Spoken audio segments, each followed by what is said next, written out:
Boards is another good way to generate freight for your trucks. It's pretty straightforward. You just call them up, and they have the same requirements as brokers and dispatchers. You gotta have your insurance authority. You gotta have trailers, and that's pretty much it. Back in the good old days, there was only one load board that I can think of, and it was DAT, and it was a monitor. You go in the petrol truck stop, and there was a monitor up on the wall. It had the green letters with the black background, and had two buttons, one forward button and one back button, forward and back. It was pretty crude, and pretty untrustworthy, because you could call up the load, and it's probably already booked, and the listing was, I don't know, a week or two old. It was pretty crude back then. But now, load boards have stepped up their game in the last, like I say, about 10 to 15 years. It's fairly new. It's fairly new on the market, whereas the average truck driver, average owner operator can get a hold of them and get some loads on their truck right away.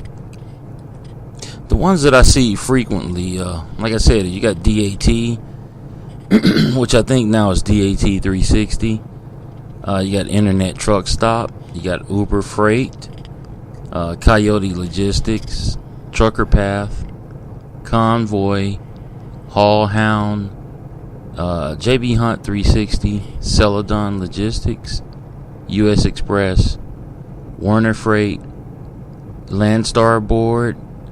You got Swift Freight, and you got CR England Logistics also. And then bulk loads. Bulk loads is usually for for specialized freight, like your tankers, some flatbed, a lot of flatbed. Your grain haulers, like your grain haul, the belly dump, the bulk pneumatic loads also. Most of the stuff that's concentrated around the farm areas, like your Kansas, Missouri, Iowa, and I see a lot of California loads and a lot of Illinois loads, Kentucky, and some Texas, some northern Texas. That's a good one if you want to start out into the specialized field. That's a good one to get started, which is bulk loads. And also be careful of brokers that'll put you into a situation where they double broker loads. And a double brokered load is say you arrive at a shipper to grab a load, and as soon as you go in the office, you give them your PO number, your pickup number. They have a puzzled look, and then another truck shows up, and they come there and they have the same PO number and pickup number, and now you guys are both staring at each other. You're getting ready to pick up the same load, and it's only one load, two drivers, and that right there, you've just gotten to the middle of a double brokering. So you want to really watch out for that. If I run across a broker who does that, I usually don't give them a second chance to do that. I usually cut them loose, man, and go find somebody else who's a lot more reputable. So just keep that in mind. Watch out for those double brokerings.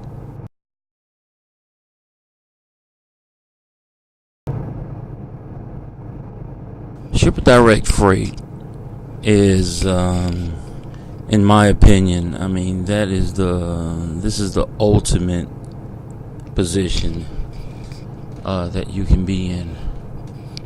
Not only do you have yearly projections of what you're going to make. What I mean by that is with low board freight or maybe brokered freight or where you're dealing with a dispatcher, you kind of don't know what you're going to make from 1 week to the next. Whereas with Shipper Direct Freight, because you're in a 1-year contract, Some people sign agreements, but me myself, I like to get a contract, and I'll explain it to you later. When you have your 1-year contract, it's like dedicated freight on steroids, because they have freight that got to move out of their warehouse every single week. It goes to the same customers. So you basically know exactly what you're going to make every week, all throughout the year. So instead of figuring out what you're going to make from 1 week to the next, you can project what you're going to make from 1 year to the next. And I mean, in my opinion, that would be the ultimate position to be in, is to have a contract with a shipper or a manufacturer. There's a lot of pluses to it, a lot of positives. You can broker freight out. You can dispatch out the extra freight. I mean, you can add trucks. You can add as many trucks as you can pretty much imagine.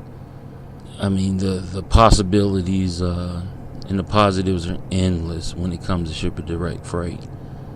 I say the only few drawbacks is with shippers and manufacturers, you're dealing with the corporate environment. So remember, when something goes wrong, always expect it to get blamed for it. You're gonna find a lot of corporate games going on. Like they say, the crap rolls downhill, and you're the one at the bottom of the totem pole, but you're getting paid handsomely for being at the bottom of that totem pole. Also, your time, your time requirements are pretty much open when it comes to shipper direct freight. What I mean by that is, when I did manage a trucking company, and I had to deal with 3 shippers. A lot of times, sometimes loads. This shipper was also a distributor. They had manufacturing and distribution. They had to wait for trucks for material to come from another state, and sometimes the truck was late getting in, and it happened fairly often. So, I would come to work at 6, and I would get off at about 5 or 6. And then I had to go home, grab a bite to eat, kept my work clothes on. And at about 11 o'clock at night, they would give me a call and let me know that the truck made it in. So I had to go down there and supervise movement of like 6 to 10 trailers. Once that was done, I packed it up and went home for the night. Got back up at 6 again. Sometimes the stuff would last till 12 at night, 1, sometimes 2 in the morning. And sometimes it lasted so long, I would just go into the house, or I would go straight to the office, and I always kept a pillow and a blanket, extra pillow and blanket at the office. So got my nap right there, got back up, finished out the week, and that was that. So, I mean, with that being said, there's way more positives than there are negatives. The positives outweigh the negatives by far. So always keep that in mind when you're putting yourself in position to take on shipper direct freight. Some of the requirements are a lot more heavier than it is with brokers and dispatchers. The criteria to get to qualify to haul that type of freight. I mean, I wouldn't approach with no less than 5 trucks, with the ability to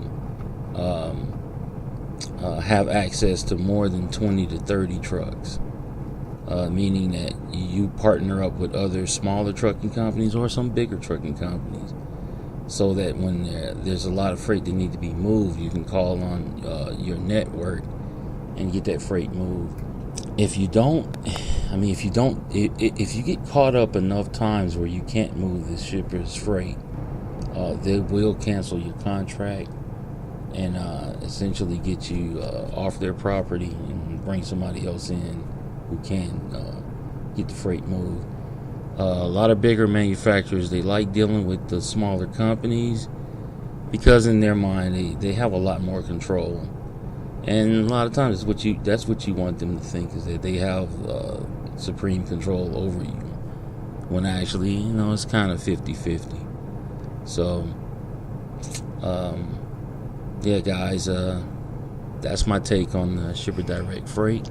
Getting Shipper Direct Freight is a fairly difficult task. The way you want to, the way you go about getting Shipper Direct Freight, you either call up the warehouses in your area directly, or you maybe want to contact Chamber of Commerce in whatever town you're in, and look under warehousing, manufacturing, distribution, and you contact those individuals. You contact them by mail or you contact them by phone, and you want to get in touch with transportation managers or general manager of the warehouse, and sometimes general manager of shipping and receiving. You want to call them up, let them know that you want to become an approved carrier, and generally they'll make you send them the authority and insurance. Same thing as sending in criteria for shippers and dispatchers. A lot of times you're gonna get a lot of no's. Let me see. I had to make 100 calls to get 3 customers. So out of those 100 calls, I got 97 rejections, and three of them gave us a chance to come on and haul freight for them. So yeah, guys, you want to keep that in mind. You gotta be fairly aggressive when it comes to sales, and you gotta face a lot of rejection. But when you do get that 1 or 2 customers, it'll more than pay off in the end.